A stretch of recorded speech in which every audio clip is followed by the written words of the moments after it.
memfilter yang datang ujung-ujungnya datang tidak dengan kekuatan prima. Ya. Minimalnya udah ada kena goresan mungkin dari senjatanya yang harus di reload karena mereka sambil datang sambil nembak Bener. karena ditembak balas sama yang ada di tengah, atau mungkin juga face-nya yang sudah mulai hancur, kendaraan yang mulai hancur gitu. Karena Ke memang filter. ini penting untuk zaman now. Foto nggak pakai filter kurang. Ya, Filter lain juga banyak yang enak. karena kan 1.2 koma. Cakep. Kamu cantik filter semua. Wah, cuak. Tapi memang itulah yang dipentingkan, yang dibutuhkan filterisasi. Tapi sementara kayaknya tidak ada filterisasi yang bisa dilakukan menuju ke arah pemain-pemain dari MRPX bakal maju ke arah bagian depan juga Popoho down karena adanya Misery dengan M249. Setidaknya ada satu yang sudah ditumbangkan, bahkan dua-duanya saat ini tampaknya tidak selamat saat datang menuju ke arah PJEV. Datang dengan dua pemain saja, tidak ada follow up dari dua pemain yang lain. Justru Yoru cemas pun dibuat cemas oleh tim asal Malaysia yaitu Yudo Alliance. Tidak baik sama sekali apa yang sedang dialami oleh MRPX, menyisakan satu yang terakhir, Cleon saja yang saat ini hanya bisa melakukan proning di areanya diselimuti oleh smoke yang sementara waktu masih ada. Harusnya udah terdeteksi sih, karena dari tadi gue ngeliat adik Luke itu terus mengeker menuju ke arah posisi dari Cleon. Last man standing, mampukah Cleon memperpanjang waktu kembali dari MRPX? Mampukah Cleon meng-top up kembali waktu bermain untuk MRPX? Sementara dari Yudo Alliance juga masih cukup nyaman di bagian pinggiran zona saja. Ini udah masuk stage keempat ya, dan ini dalam waktu 1,5 menit zonanya bakal menutup. Jadi rata-rata kebanyakan tim ini rata-rata nunggu aja.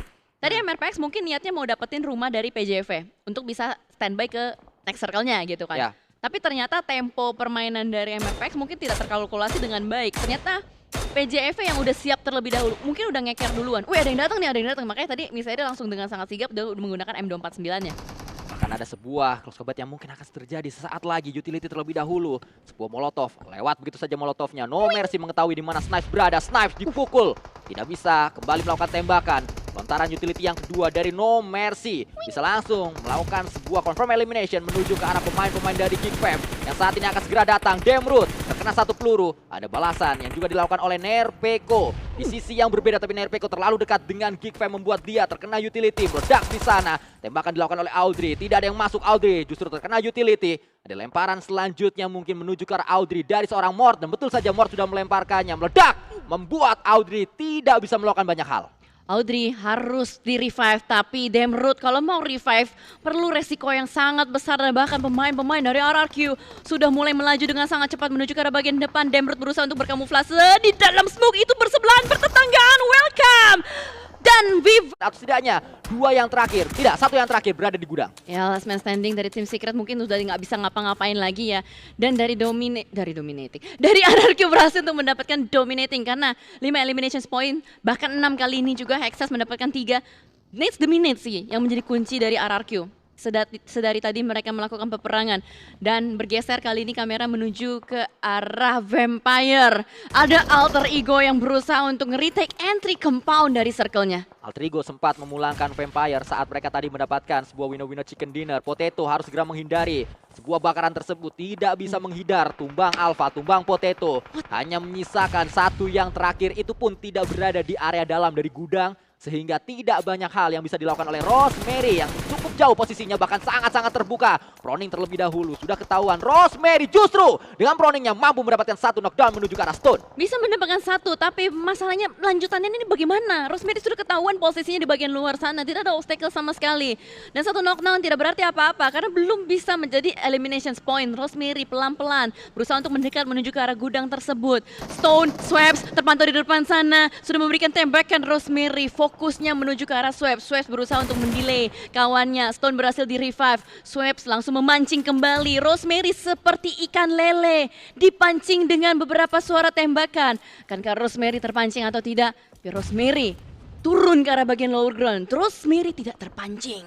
Masih terus menghindari fight saja seorang Rose Carey. Justru ada pengejaran yang akan coba dilakukan menuju ke arah dirinya. Fanatik pasrah dia menunggu apakah bisa diselamatkan, tapi dengan keadaan ini pastinya sulit untuk bisa diselamatkan. Rosemary memanfaatkan sebuah rerumputan yang ada di area ini. Nampaknya yang diambil oleh Rosemary hanya berdiam diri saja di dalam semak-semak tersebut. Ya, cosplay menjadi sayur kol adalah jalan ninja dari Rosemary sejauh ini. Dan mungkin dari Vampire bakal cuek aja sih. Mungkin Vampire bakal langsung pindah menuju ke arah checkpoint selanjutnya. Dan tadi gue melihat bagaimana Stone melemparkan satu molotov. Stone hanya butuh satu molotov saja untuk bisa mendapatkan player-player dari Alter Ego. Itu sangat disayangkan sekali sih, tapi gue nggak tahu apakah nanti Rosemary bisa selamat sampai ke late game atau enggak, karena kan lumayan ya untuk bisa mendapatkan placement point. Tapi kamera bergeser terlebih dahulu menuju ke arah pemain-pemain dari BTR. Di sini kita melihat adanya setup terlebih dahulu. Mereka tidak langsung melakukan fight, tapi lebih ke arah gathering information terlebih dahulu buat Bigetron. Satu pemain dapatkan, Misery tumbang, olah dari Vampire kembali. Setidaknya tercatat ada 3 elimination yang sudah dikonfirm oleh Vampire. 2 pemain mereka tumbang, Swaps bersama dengan Ravenclaw menjadi 2 yang masih bisa nembak.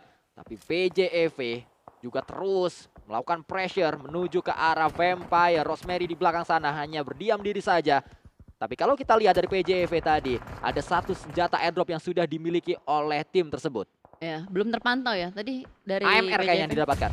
Oh, AMR. Ah iya benar, dari suaranya Lynx. AMR didapatkan oleh tim PJV. Oke, menarik. Biasanya Red Face yang pakai itu ya. Tapi kalau kita lihat juga bergeser menuju ke arah entry compound selanjutnya dari bagian gereja. Sudah ada DBD yang akan bertemu dengan Bigetron. Kali ini saling bertukar granat satu sama lain. Belum ada yang connect. DBD masih lengkap juga dengan 4 playernya. Bigetron seakan tidak terlalu berani untuk membuka peperangan, tapi di arah yang berbeda, The Xavier, Boom, dan juga yang lain sudah mulai melakukan beberapa peperangan. Mereka perlu untuk masuk ke dalam zona. Nah, fokus di area mendapatkan elimination dan ternyata betul saja bisa Jimmy Opila yang tumbang dari tim DBD, tapi Yen mendapatkan pemain-pemain dari tim Bigetron. RNG pun join fight. Oh my god, ada Sersia dari bagian kejauhan juga menjadi pihak ketiga.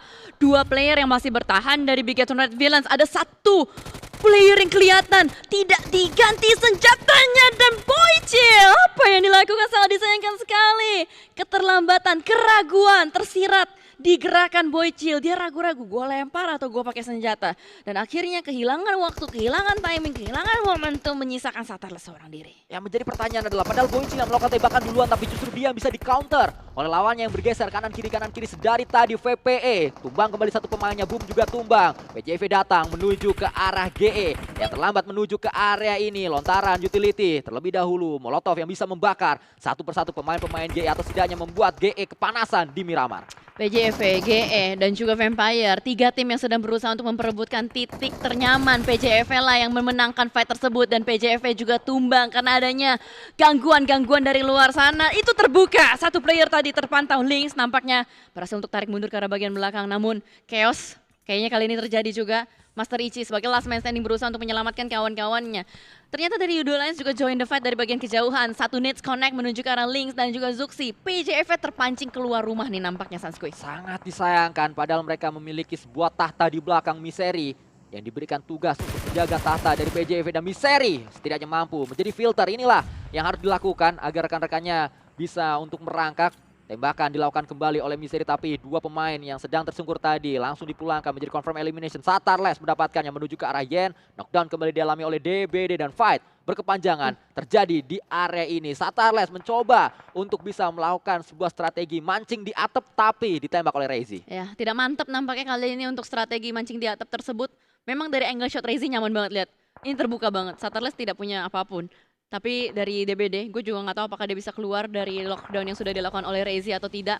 Tadi gue sempat terpantau, PJV. Reizi headshot! Sangat-sangat baik apa yang ditunjukkan oleh Randy. Pemain yang satu ini terus membuat kita kagum dengan pergerakan. Masih bisa melakukan montage jedak-jeduk dengan hashtag lanjutkan tradisi juara ya. Karena memang lagi ada eventnya. Menggunakan jedak-jeduk di PMSL 1 sampai 29 Agustus, 3 jersey. Untuk tim PMSL kalian bisa bebas memilih kalau kalian beruntung. Dan terus kita lanjutkan saat ini. Yang juga pastinya bebas memilih adalah Reizi. Memilih untuk melontarkan utility ke depan atau melakukan tembakan. Ternyata yang dipilih adalah melontarkan utility dan pastinya berhasil untuk mendapatkan shopper. Langsung didapatkan, tidak hanya shopper, RNG pun akan dipulangkan, tapi ada balasan yang begitu sakit dari Earthzy. Memang tidak boleh fokus dengan yang enak-enak ya. Tadi gue lihat, enak nih angle-nya. Ternyata Earthzy free shot banget dari bagian kiri. Dan sepertinya dari Sersia pun tidak akan menyelamatkan kawan-kawannya, tapi ada 1 yang bisa diselamatkan di bagian depan sana. Langsung regroup saja dari pemain-pemain Sersia. 7 tim tersisa, 20 player bertahan. FaZe Clan pun masih cukup nyaman dengan adanya Mela yang bermain. Kali ini mendongkrak kembali positioning dari FaZe Clan. The Xavier, lu lihat terakhir tadi, dia masih lala lili di luar kan? Sekarang dia punya zona. Dia punya compound dan dia survive sampai ke late game. Dan juga yang perlu diperhatikan adalah PBE. 2 kali mereka memainkan pola yang sama, 2 kali mereka hanya nahan sampai late game. Tapi ini adalah late game yang juga pasti berbahaya untuk tim lain. Ada sebuah seperti yang terjadi. Master Ichi berhasil memenangkan fight tersebut. Dan Master Ichi pun dipulangkan karena ada sapuan yang dilakukan oleh Hexas tadi. Menyapu semua pemain-pemain dari GE. 5 sapuan yang berhasil diamankan oleh Hexas. One player versus everybody dari RRQ. Berarti pemain Indonesia yang bertahan satu-satunya hanya Hexas. Selebihnya tim-tim yang terus melakukan rotasi saja. Berarti ini kelihatan ya, pola permainan untuk di Miramar ini lebih apa ya? Lebih sukses atau lebih apa sih namanya? Suka S. Bukan Sukses. bukan. Apa? Lebih bagus itu kalau kayak lu rotasi doang gitu Oh, loh. ya. Apa namanya lebih Suka S. ya pokoknya itulah bodo amat. Ini kita lihat juga dari granat-granat Chua connect menuju ke arah pemain mantul. dari Fastline, mantul menuju ke arah bagian depan mukanya Chua sedikit panik tarik mundur ke arah bagian lantai 1.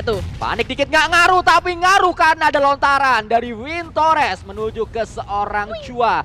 Bali, Win Torres pun diberikan sebuah utility Lamborghini. Utility dibalas utility. Itu yang terjadi di fight kali ini. Levis pun tuh bahkan ada balasan dari Sersia join fight. Parajin kembali menggendong tim ini. Terus mencari di manakah satu pemain terakhir. M4 berhadapan dengan DBS. Parajin harus menjaga mid range agar terus-terusan didapatkan. Fightnya jangan sampai close combat, karena close combat melawan DBS pastinya bunuh diri. Ya, dan Parajin itu memainkan tempo dan irama. Akibat Parajin memainkan tempo irama step, Lamborghini bisa melakukan N menuju ke arah pemain-pemain dari Face Clan.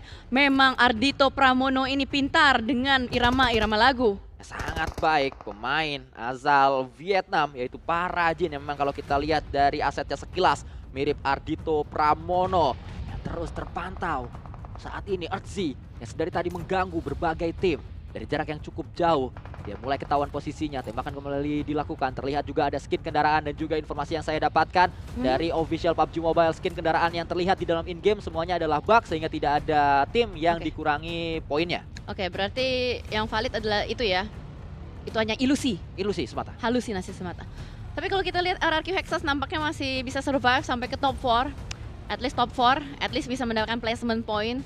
Tapi dari playbook memainkan ritme yang sama seperti tadi. Ya inilah yang saya sempat bahas. Lihat bagaimana cara playbook bermain. 2 kali PBE late game, tapi 2 kali late gamenya hanya 1 elim. Baru 1 elim dari tadi. Kayaknya mereka main pakai buku panduan. Oh, Lu ada lihat? buku panduannya. Textbook banget gak sih? Ya. Rotasi doang. Berputar-putar, melakukan strategi persiku, kular kilir, dan akhirnya bisa mendapatkan late game untuk saat ini. Hexas yang justru dari tadi sibuk dia menjadi salah satu pemain yang paling aktif untuk melakukan tembakan, terbukti 5 elimination. Menjadi bukti tersendiri kalau Hexas memang terus menguras energi, menguras tenaganya untuk bisa mendapatkan elim demi elim menuju ke arah tim RRQ. Megamind, Sersia menyisakan 2, utility bisa membuat Sersia pulang ke lobby. Lemparan dilakukan kembali oleh Lamborghini, meledak saat lagi. Tinggal kita lihat berhasilkah Lamborghini, ternyata berhasil dapat 1. Lamborghini melemparkan nades lalu di follow up juga dengan tembakan-tembakan dari Chua. Ini bagus banget perpaduan yang dilakukan oleh The Xavier untuk bisa menggunting pergerakan dari Sersia, tapi Hexas juga digunting. Apa yang dilakukan dari playbook? Mereka sudah tidak bermain dengan textbook lagi. Mereka tahu mereka perlu meretake tempat tersebut dan kali ini 4 melawan 3. Playbook Esports sudah mulai di take down 1 nyawanya. Tapi Parajin tetap dengan aktif memberikan beberapa teror-teror ancaman, granat, peluru, semua dikeluarkan terus-menerus. Raimon punya tugas penting di arah bagian belakang. Masih dengan healing terlebih dahulu karena Raimon sadar ini adalah fight yang begitu intens. Di akhir dari match yang kelima mendebarkan sekali. Apa yang akan kita lihat berseberangan saat ini dipisahkan dengan sebuah jalan raya, tapi nampaknya Xavier yang dipaksa untuk sedikit bergerak menuju ke area depan.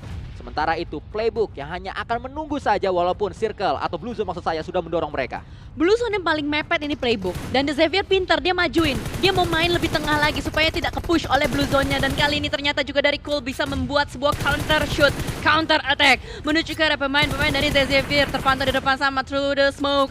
Berhasil kembali 1 elimination dikantongi. Dan beriringan juga dengan 1 bagi berasa menuju ke arah bagian depan. Through the Smoke kembali dilindas Parajin. Ardhito tidak berdaya tapi Lamborghini memberikan perlawanan dari bagian belakang. Dan lagi-lagi Playbook Esports dengan buku panduannya mendapatkan winner chicken dinner di game Miramar pertama.